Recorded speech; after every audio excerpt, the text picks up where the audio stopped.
Good evening. I'd like to call to order the City of West Bend Licensing Board for August 2nd, 6:25. Note that we have two items on the agenda. First being approval of the minutes, Licensing Board regular meeting minutes of July 19th. Motion to approve. Second. All those in favor, so by saying aye. Aye. Aye. Any opposed?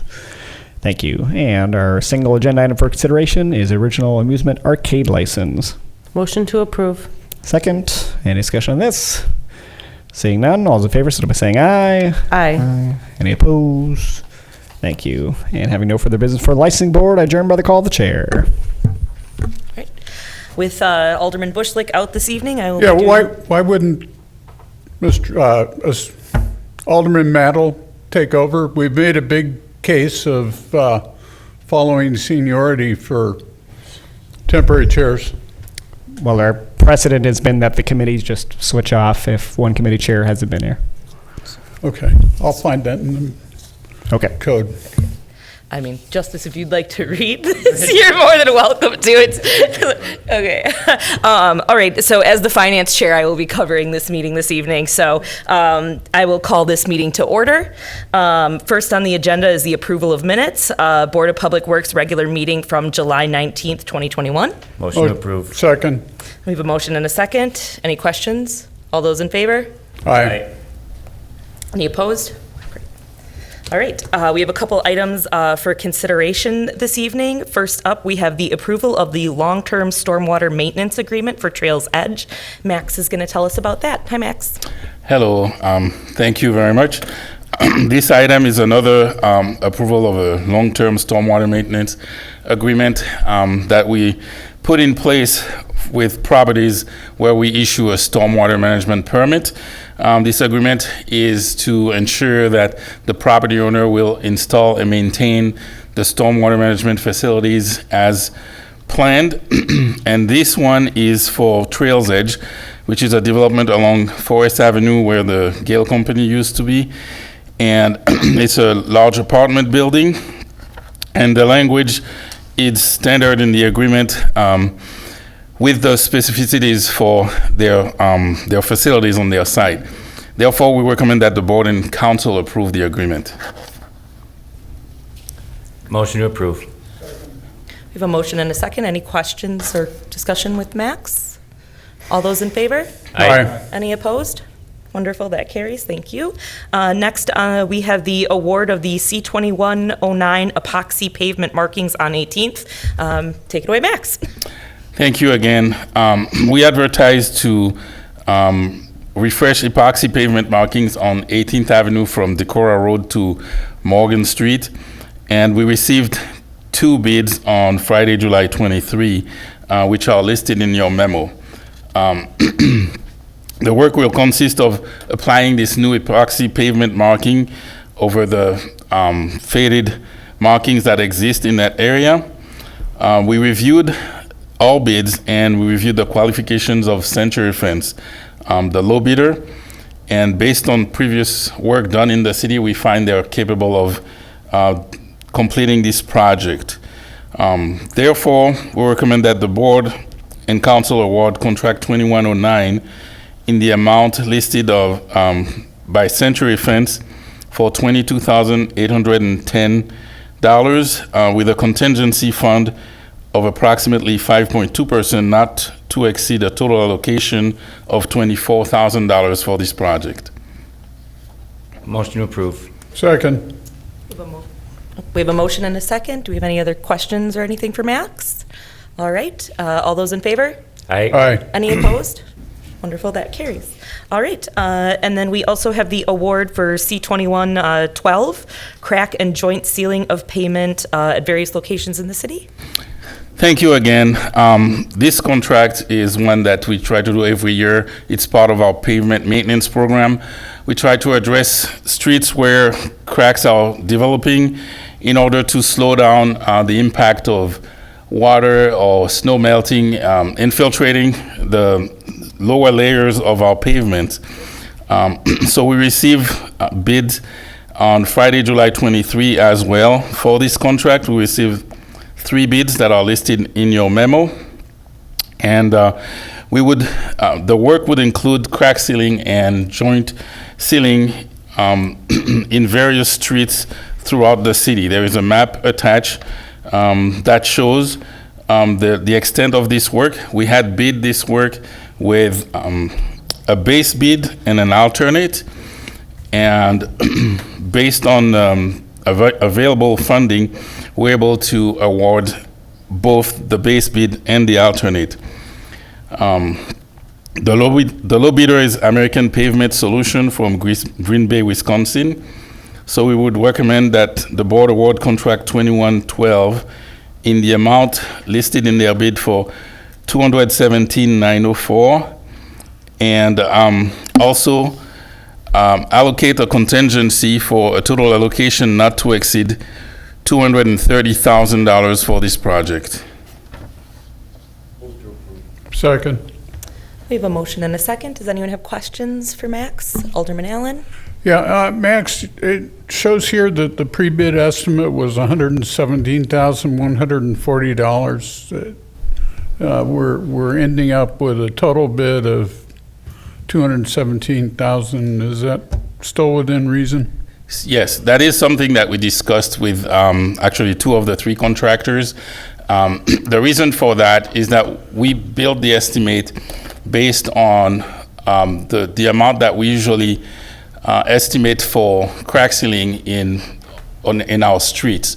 However, the contractors pointed out to us that while they looked at the jobs, they noticed that we had unusually aggressive growth in most of our cracks throughout the project. So that means that the vegetation was bigger in those cracks, and it will take more manpower for them. They have to clean it and remove all that growth, and they calculated that the amount of manpower would be greater than what we would usually experience. And based on that, that's why their bids came up higher. Okay, thank you. Any other questions for Max? All those in favor? Aye. Any opposed? That carries. Thank you, Max. Thank you. Last on the list, we have permission to bid Regner Park Beach House remodeling and additions with Mike Yench. Hi. Thank you. Thank you, everyone. This evening, we are requesting permission to bid the renovation and remodeling of the Regner Park Beach House project. This work will include some demolition and remodeling of the existing building. The center of the building itself, if you walk into the lobby, the fireplace and that whole center, the center section of the building, that will remain, and the north and south wings will be removed, and then the west side of the building will also be removed. In the main section of the building where our lobby is right now, obviously we would still maintain a lobby. It would be a little bit smaller. We would have a new kitchen in that area that could facilitate some larger events in that area, some hopefully increase in revenues with concession sales, things like that. Also new restrooms inside that core center section, and a new room for the lifeguards for them to, a little bit of air conditioning, things like that during the day doesn't hurt for those guards, and then total upgrade with HVAC and electric and plumbing, things like that. That's our base bid.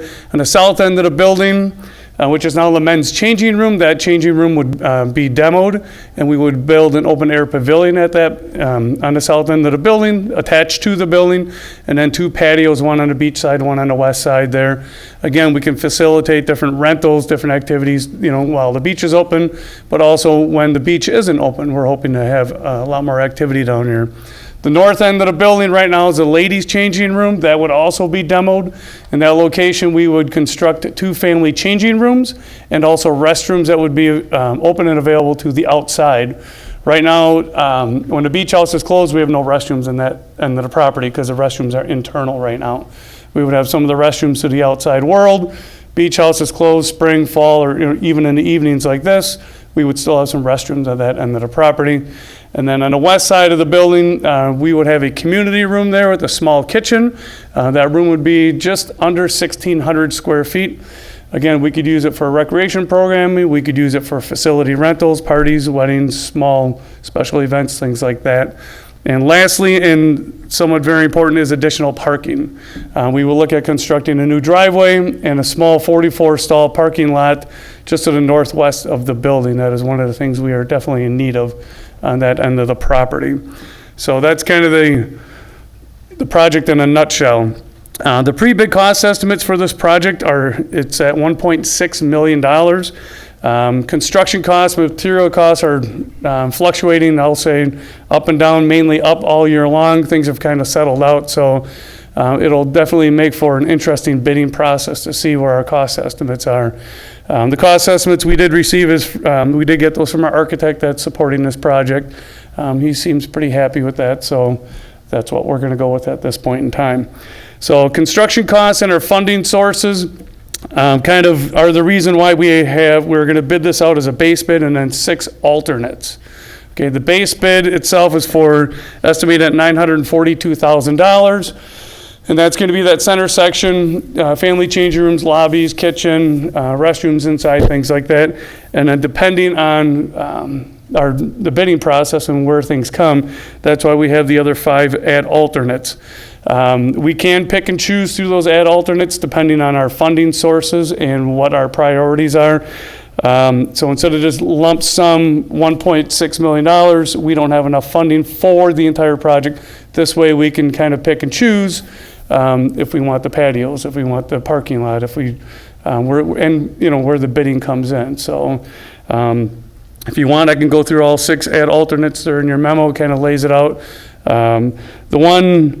The alternate 1A is, I will note, it's just to construct a shell of the multi-purpose room on the west side of the building. So we do the base bid, we might want to do the shell, roof line, all that good stuff as they're doing the construction. At a later date, we have enough funding, we could finish that room. Same with like the restrooms and things like that. We're gonna rough those restrooms all in. If we have money, we're gonna finish. If we don't, the plumbing will be in the floor, the electrical will be, the conduits there, everything else. We just won't have them finished.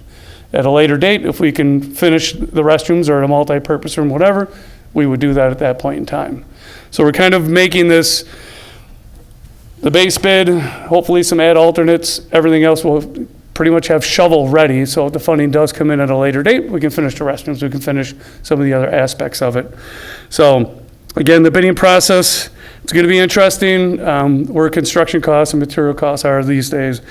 Right now, we are looking at 3 funding sources. The first funding source is just over $811,000, and that is donations from all the wonderful people in this community, all the individuals, companies, and organizations. $811,000 in 6 or 7 months this year, maybe 8 months, 9 months. That's a pretty impressive number. The second second funding source, rather, we can utilize park impact fees for some of these amenities, for some of this work. We cannot use impact fees to remodel an existing building, remodel an existing structure, something like that. It's existing. We can use impact fees for some of the new amenities. The patios on the south end, open air pavilion, the driveway, multi-purpose room, restrooms, the restrooms that are open to the outside world, not the internal ones, because we already have internal restrooms. I did talk to city attorney about it, and he agreed with using impact fees for some of these newer amenities. You can use impact fees for the new amenities, not remodeling existing or replacing existing. So that would be a second funding source. Third funding source hopefully will be a stewardship grant. Cindy Lyons, our project manager, did another outstanding job. Applied for DNR stewardship grant for this. Again, if the highest amount we can receive is $240,000. It could be less than that. It would not be more than that. And that would be for some of the amenities that are open to the public all the time. Parking lots available to the public all the time. So DNR has their own rules and regulations. So the restrooms that are open to the outside world, those would be eligible. The open air pavilion would be eligible. So hopefully we can score well enough that we can receive some grant money to help facilitate some of those. So those would be our 3 funding sources. Again, for the full package, we're looking at approximately $1.6 million. We have our base bid, the alternates, hopefully the bidding process hopefully we'll get some decent numbers. We're looking at starting October of this year, have it completed late May of next year, maybe early June. Definitely have a new beach house for the 2022 season. So again, the remodeling of the Regner Park Beach House will be the last large project in Regner Park for remodeling. We have Carl Kuss obviously under construction right now, and all the other wonderful projects we've been able to complete over the last 5, 6, 7, 8, 10 years. Huge thanks to this community, the individuals, the companies, the organizations for supporting West Bend Parks and Regner Park. So thank you. Second. Thank you, Mike. And then I just had one question. With the grant, if it comes back lower than we were thinking, are you thinking that you're going to keep fundraising, or impact fees could be kind of adjusted that way? Impact fees could be adjusted, and we are going to continue. We are not done fundraising. Okay. We did get some more positive information on Friday. Nope, the fundraising efforts will continue. We're hoping also that maybe when the hammers are swinging down there and things are happening, might build some new enthusiasm towards supporting the project. Great. Thank you. All right, we have Alderman Allen has a question. Yes. The new items, the ones that you can use the impact fees for, would be alternate 3, 4, and 5, correct? The construction of the 2 patios. Yes, sir. And the parking lot, because those are all new. Yes. Everything And else actually- is a remodel. And actually, alternate 2 is finishing the outside restrooms, the exterior restrooms. Okay, all right. All right. So- Thank you. Any other questions for Mike? No? All those in favor? Aye. Any opposed? That carries. Thank you, Mike. Thank you all. All right, with no further business before the Board of Public Works, I will adjourn. And good evening once again. I'll call to order the City of West Bend Common Council meeting for August 2nd at 6:30. Note that we do have a quorum with Alderman Butchlick absent and excused. Please rise for the Pledge of Allegiance.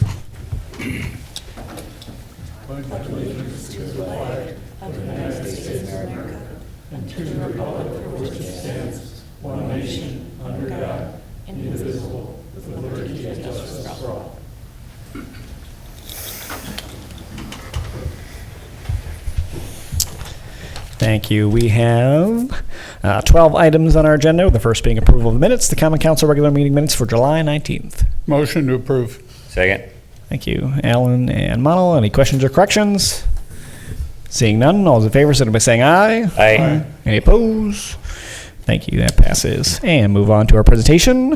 Number 1, Tax Incremental District Update and Debt Presentation by Mr. Phil Cosson from Ellers. Thanks for coming on back. Thank you, Mayor. Good evening, everyone. Phil Cosson with Ellers. Have a relatively lengthy presentation to go through. I'm going to try to move through it relatively quickly. As always, stop me. I'll keep rolling. So stop me if you have questions along the way, and certainly I'll try to answer any of those questions. We've done this annually now for a number of years, and the reason behind it is really twofold. One is I see this as a little bit of education, but also informational. And then 2, because we have a number of new council members, this may be the first time you hear this presentation, there's always a lot of information out in the public realm regarding TIF. You read articles about use of tax increment financing in different communities for different projects, and I think more than anything else, it raises more questions many times as to how you can use it, why, for what types of projects, what can't you use it for, and what it is and what it isn't. And so hopefully we can get through some of those questions tonight as well for you, so that when new proposals come forward, you have kind of more of a fundamental understanding of the program at that time. So I'll walk through a number of items here. I'll probably be looking at one or the other, so I'm not staring at one or the other. So, this program's been around since 1976, and in Wisconsin, this is the tool. Other states have other economic development tools. This is the primary tool to generate redevelopment, spur development in communities. And if you can imagine, since 1976, when the law was put in place, what happened is every biennium, the legislature takes a crack at it. So What's happened now is the TID law has gotten very complex, and there's a lot of changing parts to it, and so I'm going to generalize a little bit for this presentation tonight. So the real key underpinning of the program is but-for. That's been there since 1976, and so when you are talking about different TIF proposals that come forward, the but-for test needs to be answered. And that is, would the proposed development, would it occur or not if TIF wasn't in place? And so that's a fundamental question that has to be answered no matter what proposal comes forward. Doesn't matter if it's redevelopment, industrial, housing, doesn't matter. You have to answer the but-for test. But when you answer it, it's not as clear as black and white. We think there's a lot of gray in this. And so when we look at it, as it's proposed, would it happen at the same time frame, the same level of value, property, jobs, amenities, or not? So as we work with our municipal communities in putting together tax increment districts, one of the fundamentals is we have to answer the but-for test, but we try to get to this point early in that process. So how does TIF work? Without trying to guide you through this too much, this gets to some of the misnomers in TIF right away. Is TIF a different tax rate? No. Are the people in the district, a district, treated different than outside of a district? Again, that is not the case. What it really is a funding mechanism that allows for the use of new taxes from new development within a tax increment district to fully stay with the municipality and not get distributed to the county, technical college, and the school districts. So when you create the district, there is a base value. What's there today? Just say that's $1 million. That base value gets distributed to all the taxing bodies for the life of the district. As new development occurs and it goes from 1 million to 2 million, that additional $1 million is increment. That's the portion that stays entirely with the city, and the city uses that money to then reinvest into the community through infrastructure, development incentives, those kind of things. So the tax rate is exactly the same. It's what happens to the funds once they are collected by the city. So one of the major qualifications is whether or not you're TIF'd out. And so it doesn't matter if you're the city of Pittsville or the city of Milwaukee, every community can have up to 12% of the value of the community located within tax increment districts and still have the ability to create, if you're below that, create new districts or amend the boundaries of existing districts. Once you're above that 12%, you're TIF'd out. And what that means is you can't create new districts and you can't amend the boundaries of existing districts. So whereas the city of West Bend, you're at 8.72% right now, what that means is you still have capacity that if a project is brought forward, that you could still create new districts even without closing out old districts. So there are communities throughout the state that are above the 12%. It's not a bad thing. It just means they've had a lot of growth in their TIFs. And as a result of that, they are TIF'd out and can't create new districts until that old districts or districts are closed out. Alderman Allen? If we were sitting at 11% and we created a district that kicked us up to 15%, Yep. we would have to wait until we were back below 12 to create something, but we wouldn't be Correct. barred from creating that Correct. You district. can go above the 12%, you're right. You just would have to then wait until you closed out a TIF or several districts to fall back below the 12% before you could be kind of back in the game to do additional districts. Thank you. So you're at 8.72, and that means you have some capacity. The TIF law has been changed a lot to allow for many different types of districts. When it started, there was really two purposes, industrial and rehab type of districts. Now there's mixed-use districts, there's also environmental districts, and the towns can actually create districts as well. So in each case, there's this 50% threshold. So if it's a rehab district, you need to identify that 50% of the area is needed for, has blight or rehab that needs to be addressed. If it's an industrial district, at least 50% of the area has to be suitable for industrial. Mixed use, you have to have a combination of two different land uses, industrial, commercial, residential, and there's some restrictions around the residential piece of that no more than 35% can be newly platted residential. So in each case, there are these different thresholds that have to be met when you create a TIF district. So as you can imagine, each one of those has different terms. I'm not going to go through all that, but typically what most communities are creating right now are industrial districts. If you're doing a business park, that's a 20-year maximum life. If you're doing a mixed-use district, that would be 20 years as well. But if you're doing a blight or rehab district, those can be up to 27 years. With the theory, it takes a longer time to generate revenue when you're rehabbing buildings or doing infill in a downtown or those types of projects. So each type of district has its rules tied to them. Eligible projects is pretty wide in scope. It's typical public works projects, water, sewer, streets, stormwater. It's assembling property, so you could purchase property and provide it for like $1 to a developer as an incentive. It's professional service costs, including attorneys' costs, planners' costs, engineering costs are all eligible if it's tied back to the TIF. Administrative costs, the city has taken a position to have a very small amount of administrative fees taken out of the districts to help pay for some direct costs that each district annually has. Relocation, organizational costs, utility infrastructure, actual cash grants to developers, environmental remediation, and then there's this provision that allows you to undertake projects within a half-mile of the boundary of the district as long as there's an immediate benefit to the actual district. So perfect kind of case in point would be you build a business park, there's a road adjacent to it or leading into the business park that's outside the boundary that needs improvement because there's a lot more truck traffic on that road. Those are the kind of improvements that can still be paid for out of the TIF even though it's outside the boundary of the district. Prohibited costs are very clearly spelled out in the statute.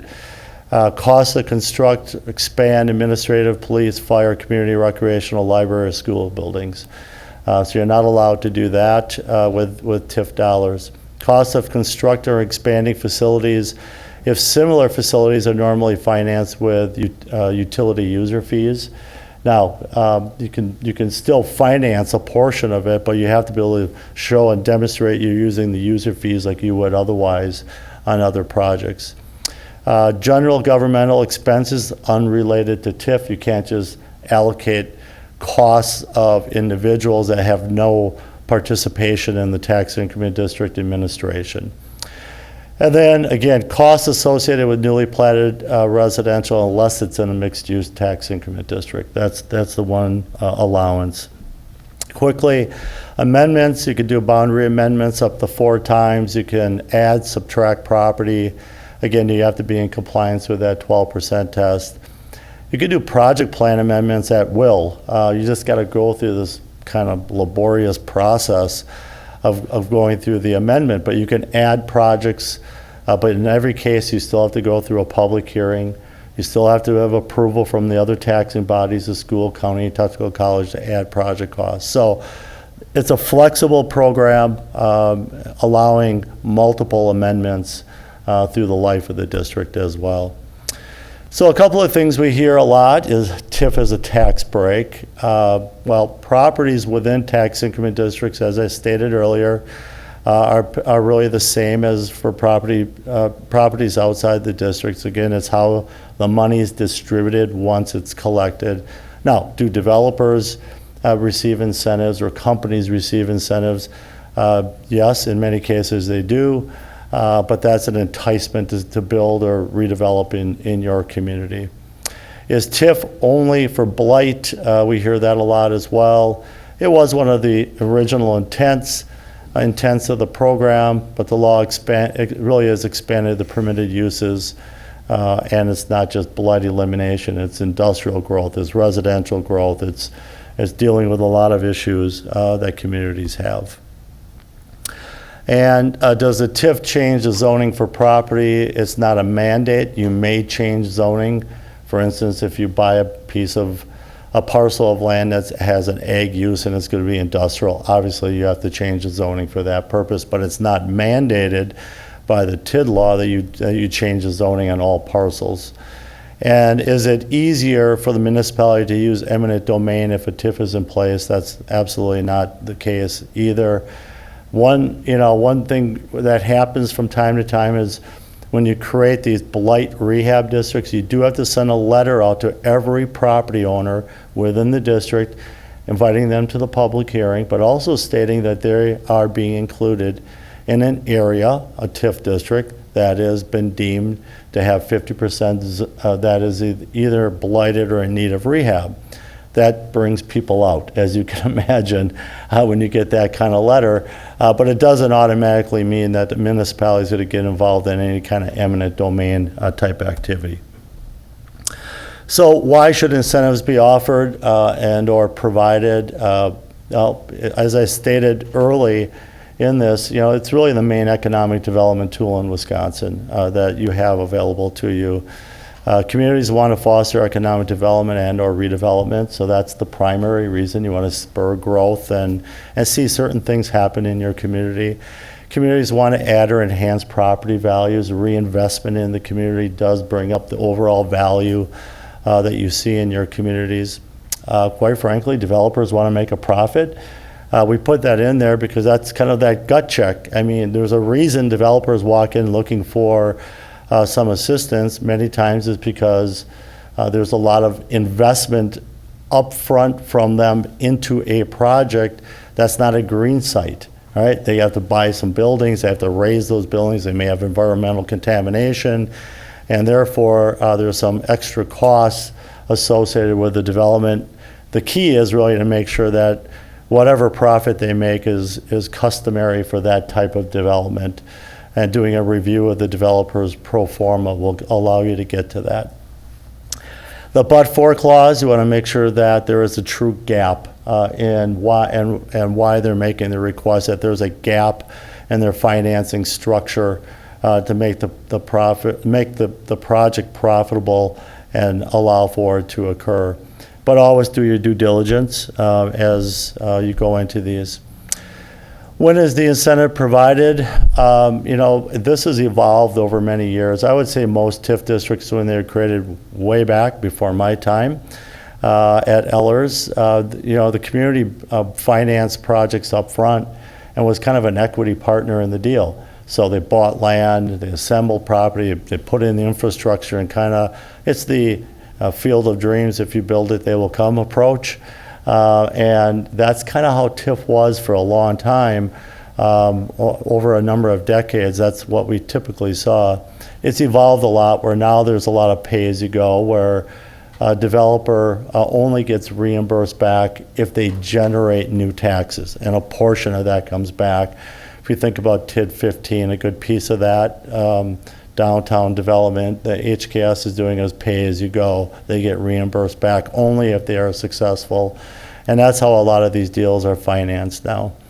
There's also the ability to kind of just look back and make sure the project is completed, and then look to reimburse a developer after the fact. But really, it's a question of who takes the risk. And the first is community risk. And if you're doing it more pay-as-you-go, it's the developer risk in that case. They don't get anything unless they are successful. So we, as projects move forward through the pipeline and we talk about what's the best approach, it's a balancing act, because if you're a developer, you want everything up front. And if you're a municipality, you say, we'll give you everything in the back end. And there's got to be this kind of meeting of the minds through the process to make sure that both parties can live with the deal and the deal will move forward. And that's sometimes where the rub is on some of these deals. So using TIF appropriately, again, TIF is not without risk, as we'll talk about a little bit in some of the districts. If projects are financed by the municipality and development does not occur, the debt just doesn't disappear. You have to pay the debt service if you finance projects. And then it comes from fund balance, water, sewer, general fund, wherever, to make up the difference. And keep in mind, and we hear this loud and clear in Washington County and other counties throughout the state, that it's really a partnership between the city, the school, the county, and the technical college. They are on board with this, and they have a vote in this process. When you create a tax increment district to do an amendment, they need to be able to be at the table, and they are, and they have to kind of sign off on this and say, we believe in that but for. This would not occur without the use of TIF, because they are going to forego the receipt of taxes for the life of the district. That's why they have a seat at the table, and they're part of the process. Just Yes. a real quick question. I think it was a couple of slides back, you talked about a gap Yeah. in profitability, I think was what we're talking about. So based on that, do I understand this correctly, that a developer can't just come in and say, I want the deal that guy got? Yep. Correct. It has to be that gap. We still need to be able to demonstrate gap. And at the end of the day, if it's just them making more profit and the deal would go through no matter what, then they don't meet the but-for test. Okay. So we do need to look at it to make sure there's a true gap in their financing to be able to get the project done. At the same time, they're not going to do it if they can't make a profit. Sure. Why are they going to spin their wheels? And they're going to go somewhere else. So again, it's that balancing act that you're always trying to work towards. Thank you. So, well, if you have great eyesight, this is your map. This is a map of all your tax increment districts, kind of spread out through the community. I kind of strangely know where all of these are.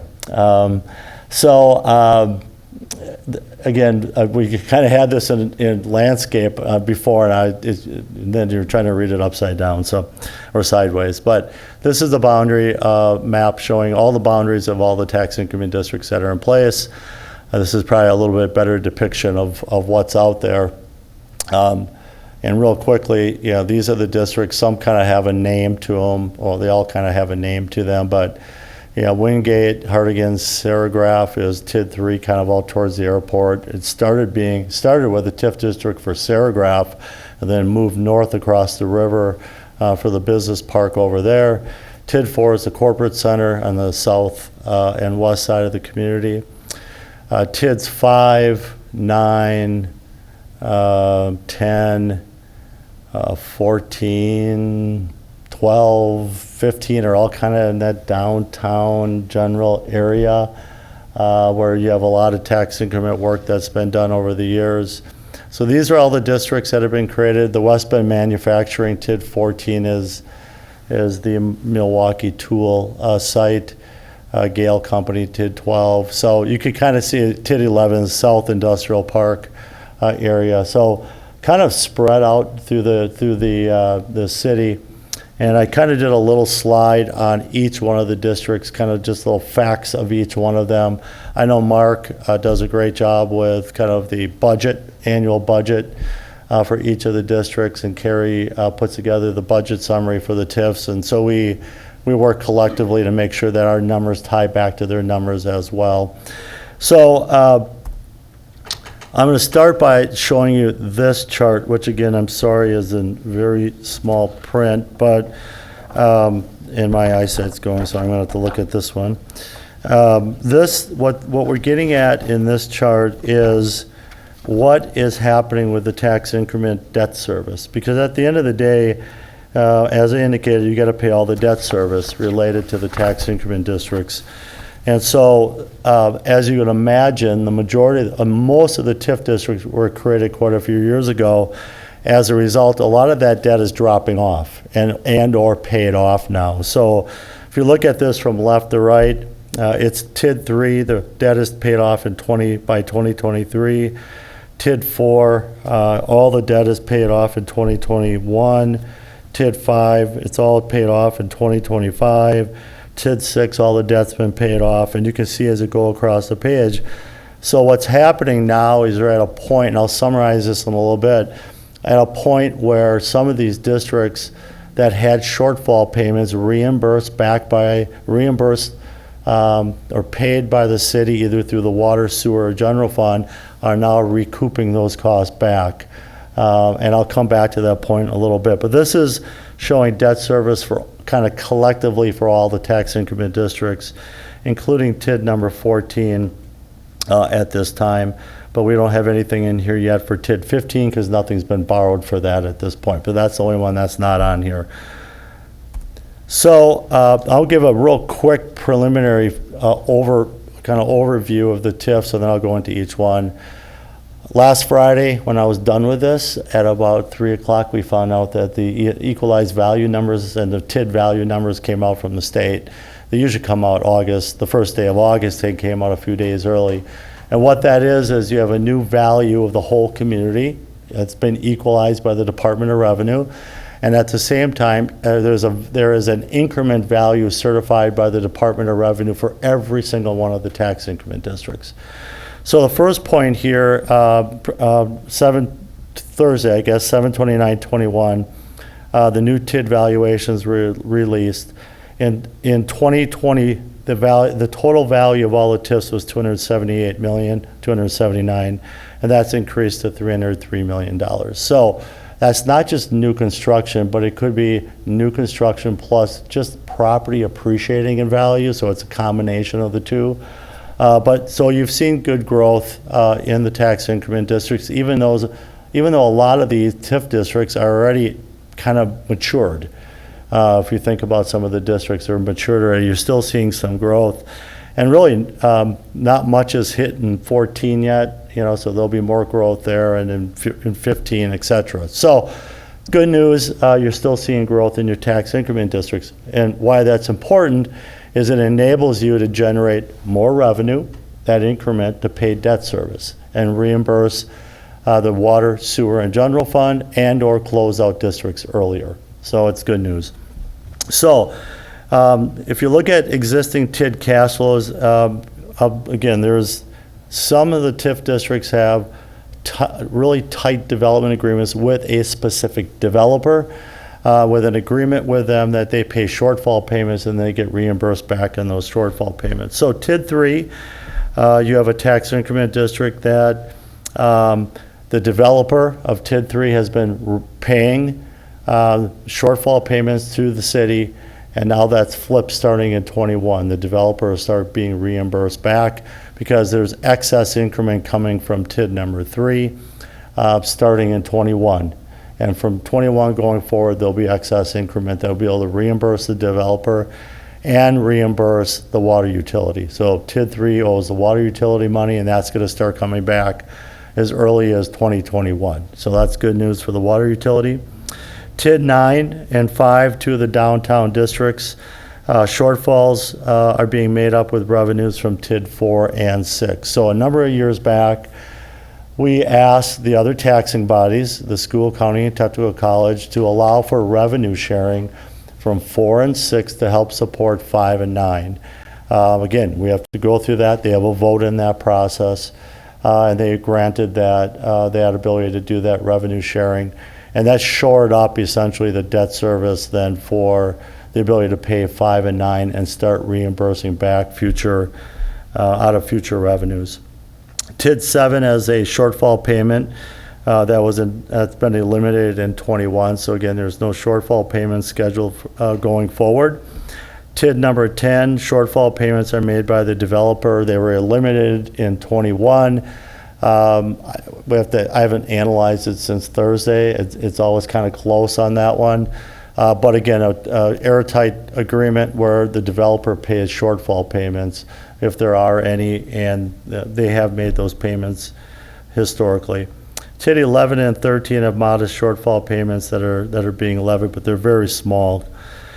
So as I indicated, past advances from the utilities and general fund. So if you think about monies that have been moved from the water and sewer utility to pick up costs in tax increment districts over a number of years, that money has been accounted for, and now you're in a position where much of that will start coming back to the water and sewer utility and the general fund. And I have a schedule in here that shows how some of that money will flow back into the general fund, water and sewer. So the nice thing about those funds that are coming back is they're really unencumbered funds. So They, for instance, water and sewer, they could come back, they could go to operations, they could pay for capital expenditures. But there should be a thoughtful discussion about where those monies go. Same with the general fund. The general fund monies aren't necessarily allocated to any one purpose.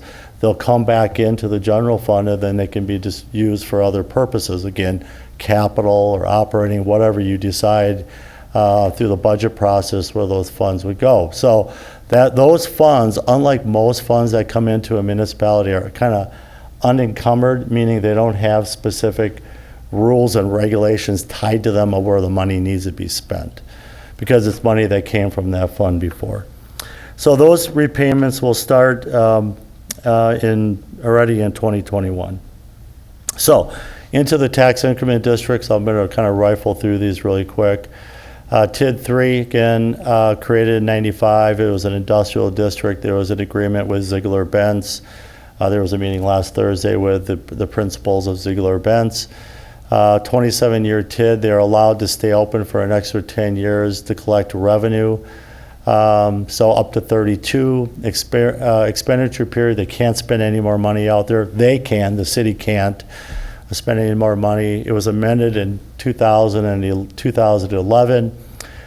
Distressed again a number of years back. There's $31 million of increment as of last Thursday, the new numbers that came out. So as I indicated, two things are going to happen there. One, you're going to have some money for the first time being reimbursed back to the water utility because we have excess increment this year. And some of the money that's been paid in by the developer will be reimbursed back to the developer as well. So you're in a positive cash position in TID 3 going forward. TID number 4 has been a very good district from day one, created in 97. Industrial. Continental Properties was the partner with the city. 23-year maximum life for industrial districts back then. 9/22/20 was the maximum period of time. Again, we have a 10-year revenue sharing allowed with 5 and 9. Expenditure period has passed again, and the existing incremental value is $82 million in TID 4. Again, the key takeaway there is TID 4 is very healthy, has always been, and it's helping share revenue with TIDs 5 and 9, which enable you then again to reimburse back the general fund, water and sewer. TID 5, downtown district, created back in 98. It was a blight district. Expenditure period is over, amended in 2011. Again, it was distressed. It receives revenue from 4 and 6. And it's about $14 million in incremental value. That's up significantly. I think last year it was like 8-9 million. So the valuation has increased significantly in TID number 5. There again, debt service is being supported with TID revenue from 4 and 6. TID number 6, yeah. Phil, about number 5, if you could go back. So we've got a good incremental value recently. Is it still distressed? And how long will it? Yeah, if I can come back to that, I have a chart that shows 4, 5, 6, and 9 because they're all kind of linked together at this point, and I can answer your question about when you expect to pay off. TID number 6, again, very successful district. It's Paradise Avenues, Paradise and Menards, that whole development area, created in 98 as an industrial district, and $63 million in value. They're up a little bit from last year, and it, again, shares revenue with TIDs 5 and 9. TID 7, industrial district, more on the east side of town. I'm going to look at Mark in a second. I remember who it was for originally. It was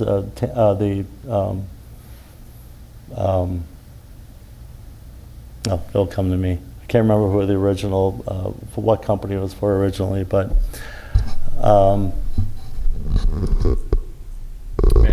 what's that? Matt Nair.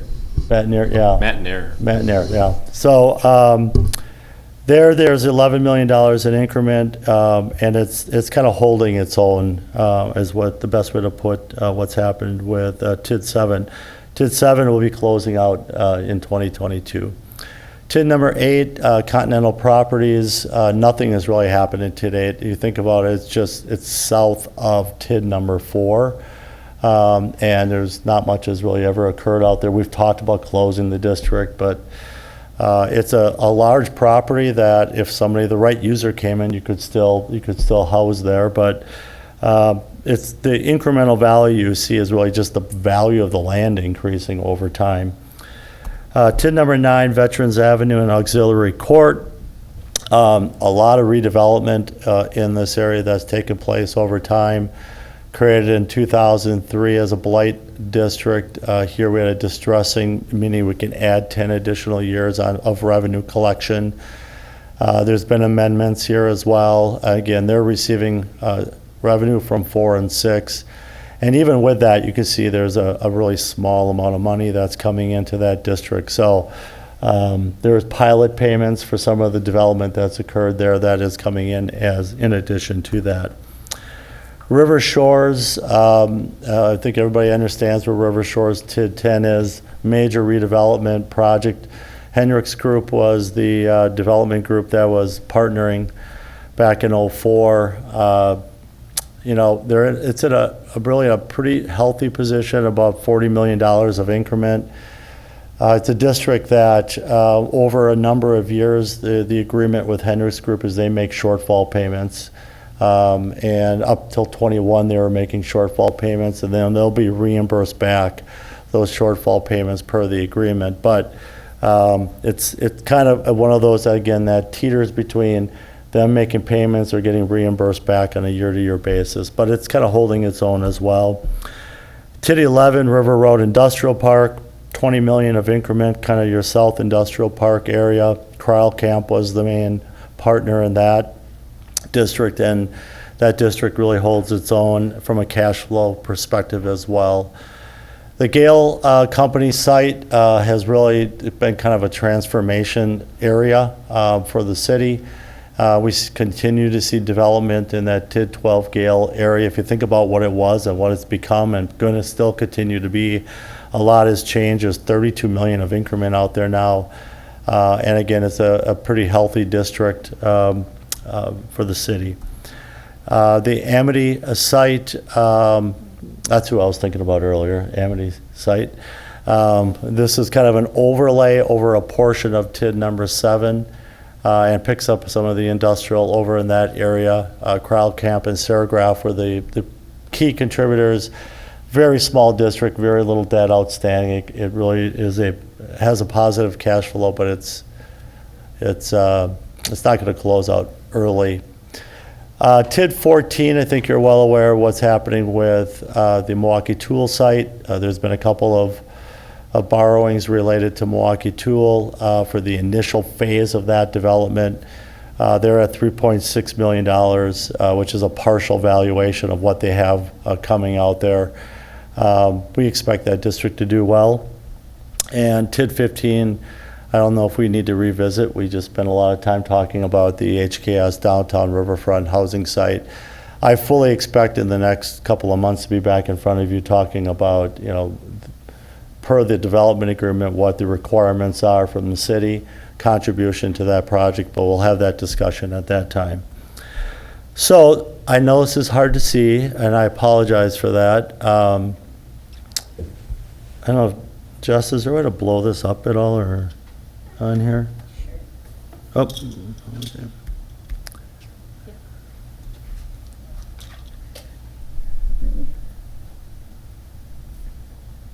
Could probably, Thank you. yep. Got it. Thank you much.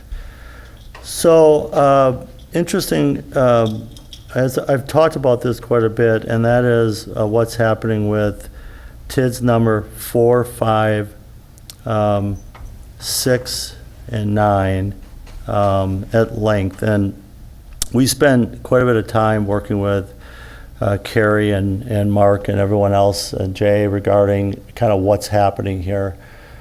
Because this is very meaningful for the city. As I explained, TID 4, most of the debt is paid off. In fact, in 21, the rest of the debt will be paid off. In TID 6, all the debt's been paid off. So all the increment that's coming from 4 and 6 is really now being shared with 5 and 9 and/or flowing through to start reimbursing back the water, sewer, and general fund. So that's really what's happening with the funds. So in the first couple of columns are the debt. There is a total debt column. You can see right here that my cursor is on. That's the total debt related to those 4 districts. We have the revenue, 4, 5, 6, and 9, and the total revenue column here. These are the funds, as of where we are today, available to reimburse advances. So you can see in 2021 what the number was and going forward. So it was essentially like 97,000 in 21, but it jumps to 1,000,003, and then it jumps a little bit more after that again. So what's happening is there's then a flow of funds of what's going to happen. Hey, Phil, I don't mean to interrupt you, but if you want us to see that, we can't see it. Can you can you zoom in a little bit more? I will. Maybe just go column by column. Yep. Is that better? Better for me. Good? All right. Great. I'm going to have to go Now we down. know what you're talking about. Thanks. All right. Sorry about that. All right, so I'm going to start over here again, real quick. This is TID 4 debt, TID 5 debt, TID 6 expenses, TID 9 debt, and then, or active projects, and then TID 9 debt. This is the total debt of 4, 5, 6, and 9, and then there's some capital work that was being done in TID number 9. The revenues are in the blue for TIDs 4, 5, 6, and 9. And as you can see then, what we have, when you just take the revenues minus the expenses combined, we have what's remaining here is available funds that on an annual basis that can be used to reimburse back the water, sewer, and the general fund. Now, this is how we're showing it at this time. There certainly is flexibility in how they get reimbursed back. So what we're showing right now is that the sewer fund at the end of 21 had an advance of about $1,586,000 to the TIF districts that are now going to be reimbursed back to the sewer fund. And we see that, we show that occurring over really the next 4 years, starting in 21, wrapping up in 24. So at that point, the sewer will be fully reimbursed back from these tax increment districts. On the water, the number was much smaller, about $138,000. That'll be reimbursed back over the next couple of years, 21 and 22. The water utility from these TIDs will be fully reimbursed back. There is still an advance from TID 3 I talked about earlier to the water utility that we have a separate schedule on. And then the general fund was the big one. There's about $13.4 million over a lot of years that have been advanced to the utility, to the TIFs, excuse me. That'll be reimbursed back over a number of years. And you can see what we're showing, $900,000 in 22, and then the rest of the numbers just kind of flow based on what's available. So Alderman Dolnick, when you asked the question of closure, if you wait until all the advances are paid back, that you'll have all the advances paid back in 2028, and all these districts could close at that point. That's assuming no new growth. So if you get more growth and more revenue coming in, it could be 2027. You also could take the position that we're going to close one of these districts out and not wait to reimburse everything. I don't think that's probably a wise decision. I think you would want to get fully reimbursed back. I think the uptake here is we're really looking at the water and sewer fully being reimbursed back over the next couple of years, and then it'll take a little bit longer for the general fund to be fully reimbursed back out of the tax increment districts as well. So that's good news if you're a council member, because again, it gives you, what this is flexibility in looking at how you can undertake projects, look at how you affect your operating budget. All those things come into play. You actually have a source of funding that's coming back that's been paid in for a number of years, and that gives you, again, just flexibility in and kind of how you look to budget for all three of those funds going forward. So I wanted to really spend a little bit, Mayor, a little more time on that, because that's really a great deal of the energy that we all put into this to make sure that this works and that we have a plan in place for how the funds will come back to the city over time. Did everybody follow that before I leave that point? Yep. Phil, can I just ask then, Yes. in 2028 or whenever a future council decides to close out the districts, is there a percentage of that total increment then that comes to the city? Because wouldn't it go then to the other taxing jurisdictions? Yeah, it's a formula that's on the levy limit worksheet. So essentially how it works is a number of years back, it used to be that the full amount of the levy increase the municipality could effectively take by the TIDs closing out. Now, a number of years back, there was a change of the TID law that you can only take roughly half of the levy adjustment as a result of all this value coming in at one time. So there are kind of rules around how that works. It's all pre-filled in the levy limit worksheet. But essentially, in theory, it allows you the ability to increase your levy when districts close out, and at the same time, you should see a mill rate drop for the city as a result of that 50-50 appropriation of how they allocated the TID closure. So it doesn't answer specifically the dollar amount. I don't have that for you, but that's the fine. process you would go through. That's assuming in 28 the levy limit worksheet is going to look like today. Yeah. And I know that's not going to be the case. And so I guess what I'm getting at is, do we want to make sure that we're not getting too comfortable that by 2028, we're only going to be seeing a portion of that? That's a great point. Turn into city increment? Exactly. And that is part of the managing of this. You want to make sure that you increase your operating budget, if that's the intent, only to a point where you know you're going to be able to sustain that once the districts are closed out. And then the rest of the money would flow into like your capital project fund or whatever else to fund capital needs that you have in the city. And that's a discussion I think that's necessary at budget time of where those funds go and how they're used. Thanks. Are there any other questions?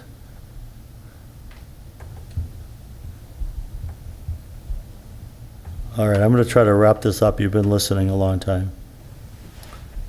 So, again, I just summarized. I've already talked about this a little bit. I really expect closure of TIDs 3, 4, 6, and 7 to happen relatively, over the next, 3 to 6 years, essentially. And with that, also the reimbursement to the water and the general fund. The city's levy is allowed to increase. Your question, Mayor, once you close out tax increments, there is a ability to increase your levy under the levy limit formula. So I think it's really going to just provide more flexibility for the city over the next number of years. I wanted to just really quickly touch on, because I've had this in there, I thought I'd update this.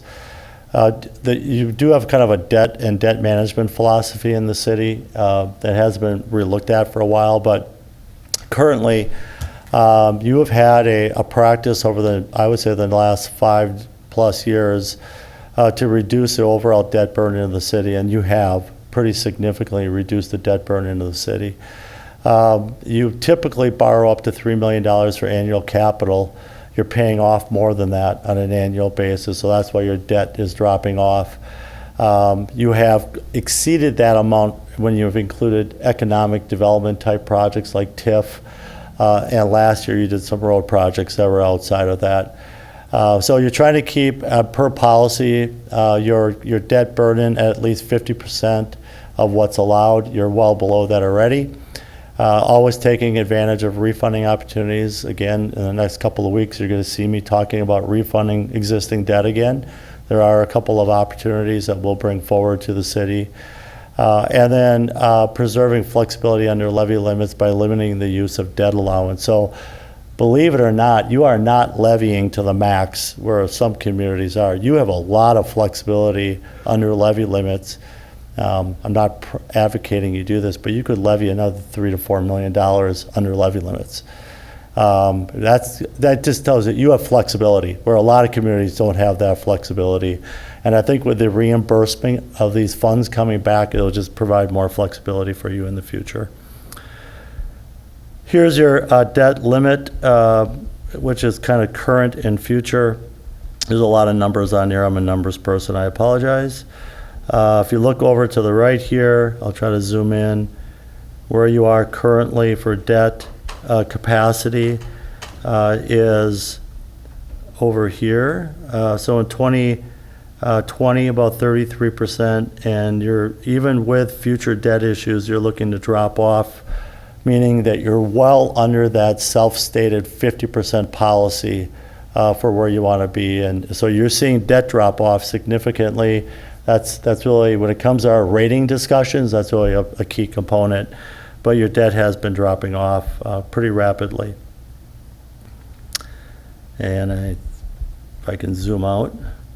The last thing I wanted to touch on really quickly is we do a kind of a long-range debt plan and boil it down to a tax impact analysis, working collectively with city staff. And so we always make assumptions on growth and assumptions on what's going to happen with future capital needs in the city. But this is looking out over the next 6 years and using that $3 million borrowing each year, using a very conservative growth model, and looking at where your debt your tax rate for debt is on an annual basis. And so you can see how it's being managed, I'll call it.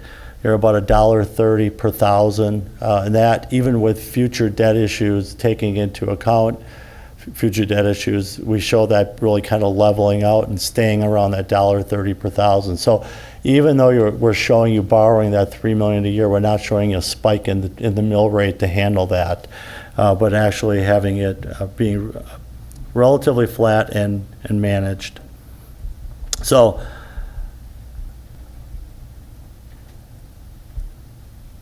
now I'll stop.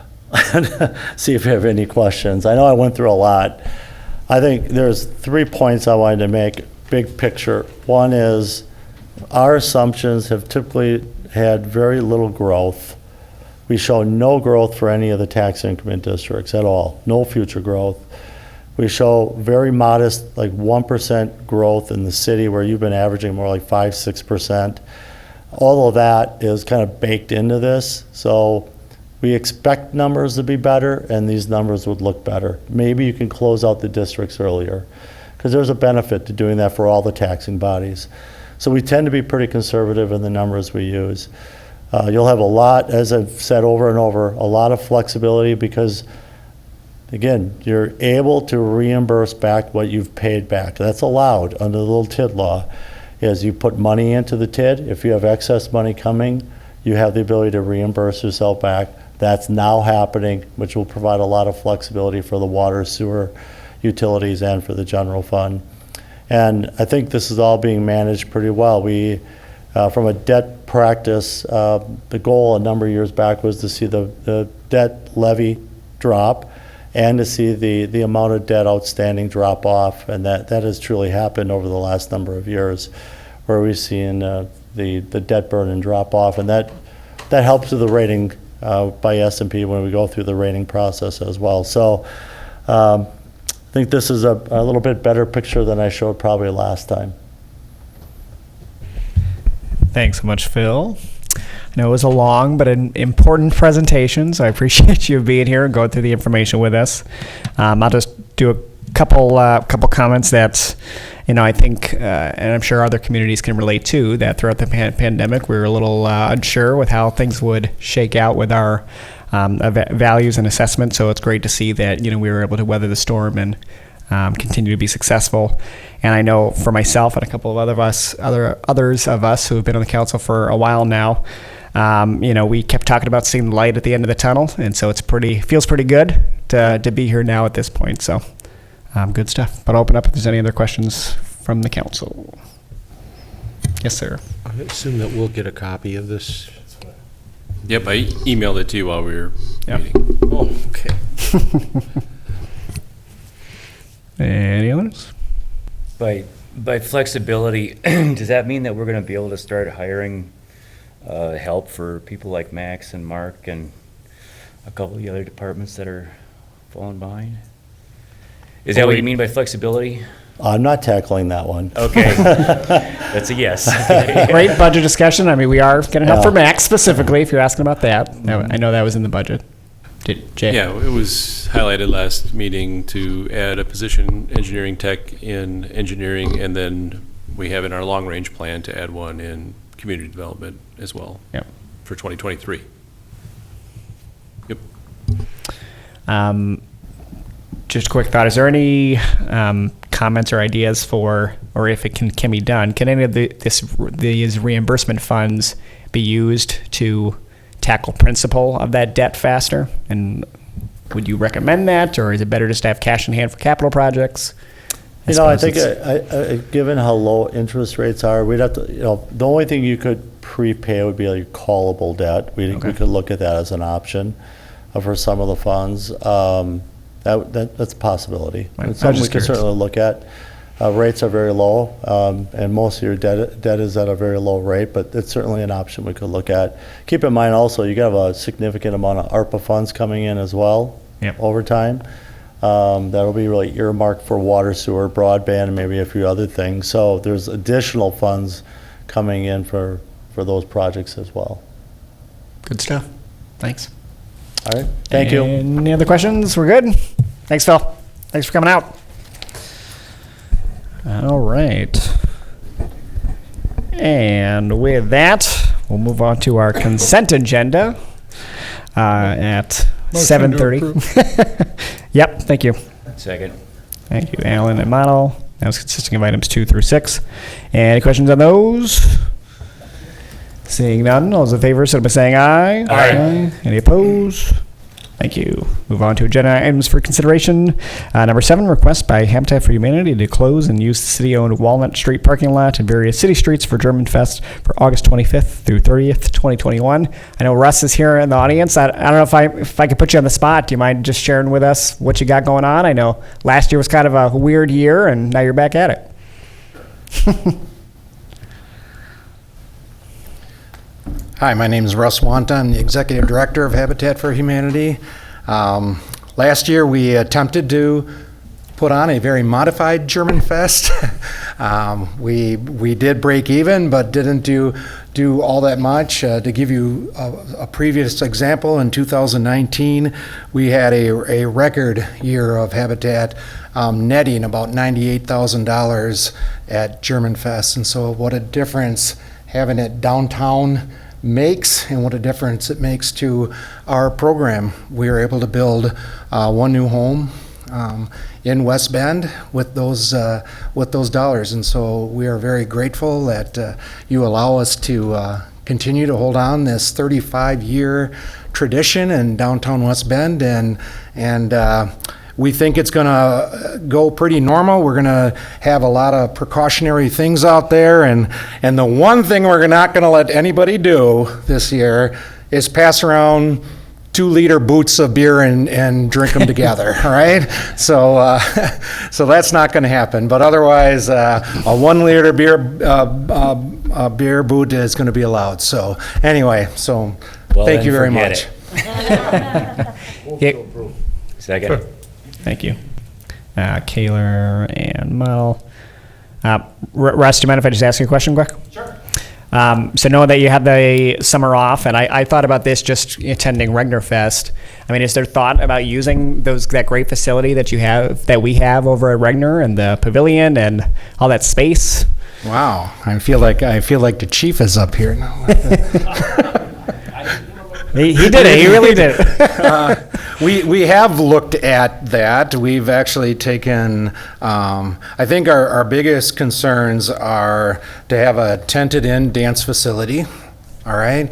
We want to have continuous music, so 2 stages is something that's really important to what we do. We run and we switch out a band at the same time so that there can be continuous music the whole time. And Mike Mullaney, who so graciously does all of our electrical work in the downtown area for us, really has concerned about having enough electricity spots for all of our vendors and that we have at there. So, and then my final concern is a nice, smooth area that we can install our dance floor. All right, our dance floor is 100 feet by 45 feet in distance, and the area right in front of the silver lining stage is flat, but then it starts to roll a little bit, and so we do have some concerns.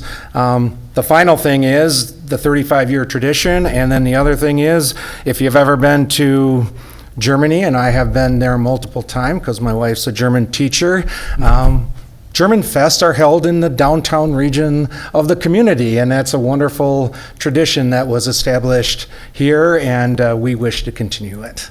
Sounds great. Okay. I wasn't kicking you out. I was just making a suggestion. Yeah, that's great. Awesome. Good stuff. Yep. If there's no other questions for him, we do have a motion second. All those in favor, signify by saying aye. Aye. Any opposed? Thank you. Thanks for coming out, Russ.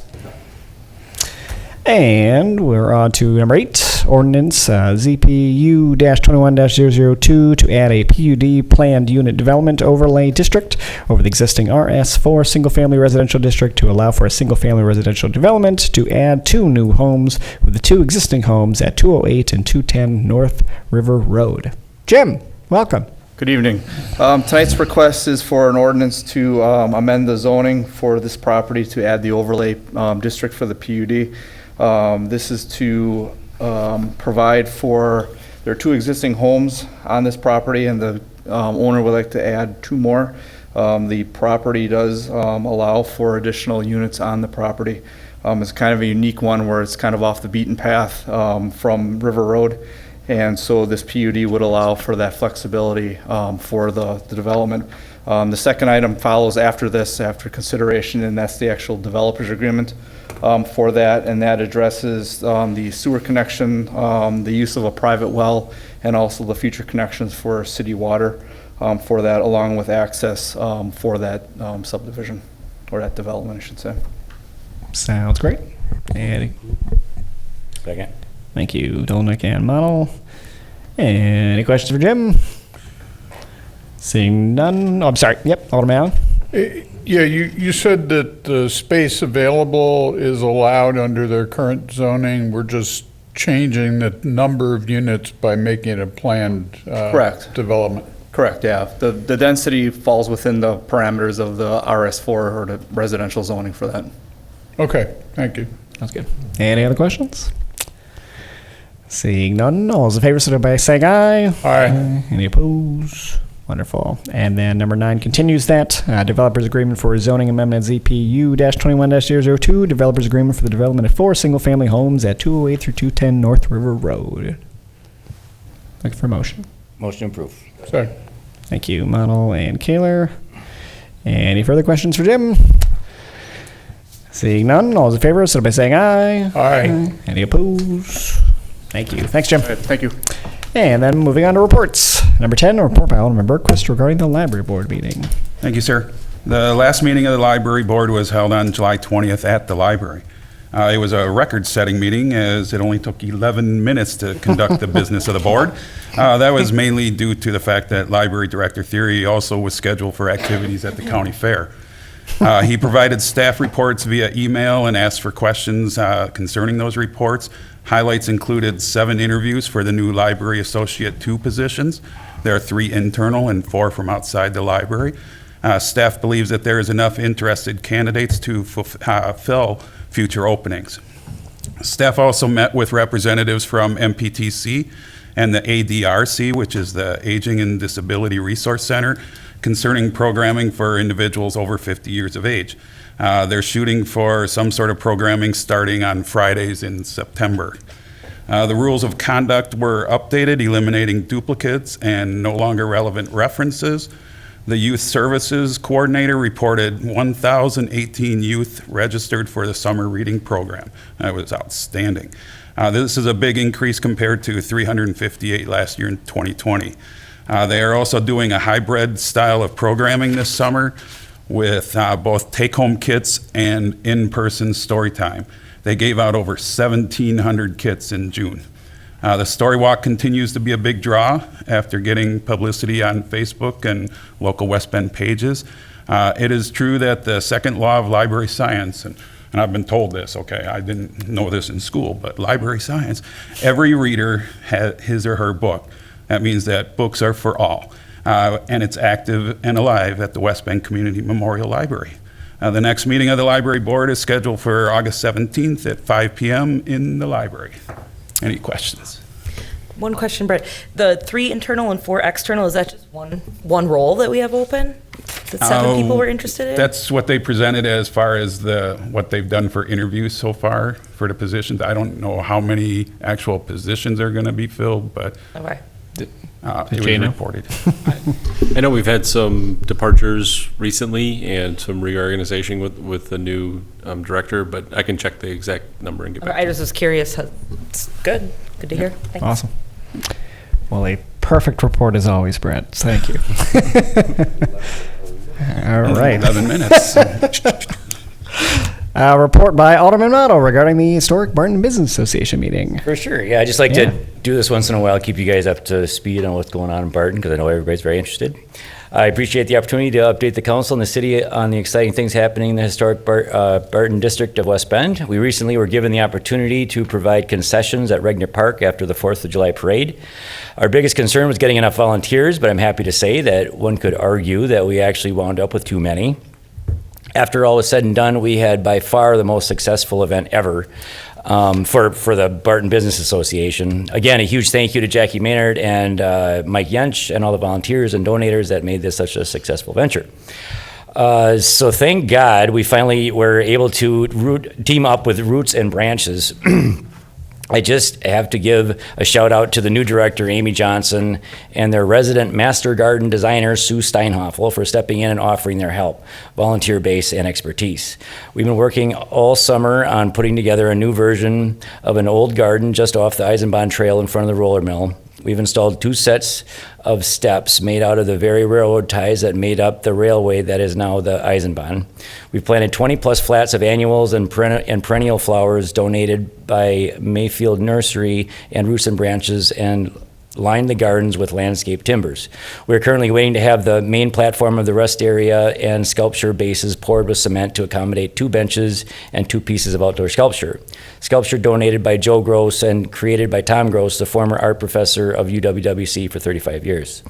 The benches were donated by the Sunrise Rotary Club and the Holbrook family as a memorial to Mason Holbrook, who passed away a few years back at a very young age due to heart complications. Look for a dedication ceremony for the Barton Garden before summer's end. Additionally, we have gotten final word from Master Electric that will be able to do the installation of 3 high-powered, multicolored, programmable LED light fixtures on the bridge to project onto Barton Dam. HPBA will be paying for this project, maintenance and ongoing power expenses, and donating the fixtures themselves to the city. Look for action on this sometime in October. Should be a great addition to our Christmas decor. Speaking of Christmas decor, the Friends of Parks has graciously donated $1,000 to help us dress up the sprays that were installed along Main Street last year between Barton Avenue and MPTC. 100 new bows. Thank you, Lori Yar and Friends of Parks. Finally, the historic Barton area is considering establishing a bid district. Jess Wilds and Nicole Bell are helping to get the word out to the potentially participating building owners. We believe this will bring the Barton area into the fold. We have been operating on a shoestring budget and still getting a lot done. Imagine if we had an actual budget and the city a little bit more at our disposal. I wouldn't have to use a tractor bucket to put up Christmas decorations, for one thing. The possibilities are endless. I hope the building owners of the affected area can see the benefits. Look for a public information meeting August 23rd here in council chambers. It's kind of complicated to get into the whole bid thing just in this short conversation, but if you guys have any questions about it after the meeting, let me know, because it is something we will eventually be voting on. So That pretty much it for now. We do have a Barton Car Show, Barton Day type event from 9 to 3 on September 11th. That will include a collector car parade starting at 3 o'clock. This will take place at Verona Auto Body and Rally Time parking lot with music and food, but we still have a bunch of details to work out, so look for advertising on our HPV Facebook page. Thank you very much. Wow. Another detailed, amazing. I'm sorry. Yes, I know that's not what we wanted to hear. Right No, that's good. Good stuff. Any questions for Alderman Bottle? Then I'll open up if there's any announcements for the good of the order. Yes, sir. I'd like to recognize 2 significant anniversaries coming up in the next week. My alma mater, the United States Coast Guard, will be 231 years old Wednesday. And here, more generally in my district, St. James Episcopal Church will be celebrating their 150th plus one because they weren't able to have their 150th anniversary due to COVID last year. So St. James Episcopal this Sunday will have their 150th plus one. Awesome. Being in West Bend since 1870. Wow. That's pretty cool. Sounds good. Any other announcements? Seeing none, thank you, and I'll adjourn by the call of chair. Have a great night.